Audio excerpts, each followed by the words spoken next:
ఏమేం చేశాడు? పాపం చేశాడు. చప్పలు కొట్టడం.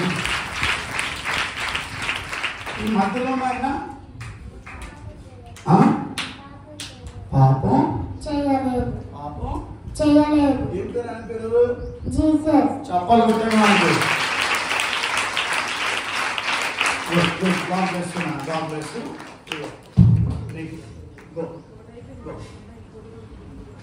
చూద్దాం.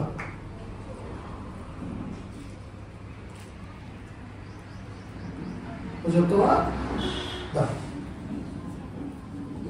తీసుకో చెప్పు. ఈయన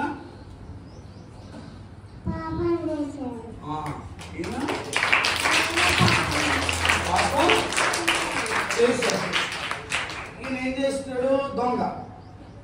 దొంగ వీడు వాడు కూడా దొంగ. మరి మధ్యలో ఉన్నాయన ఏసయ్య. మరి ఏం తప్పు చేసింది ఏసయ్య? ఏ తప్పు? చెప్పలు కొట్టే నాన్నకి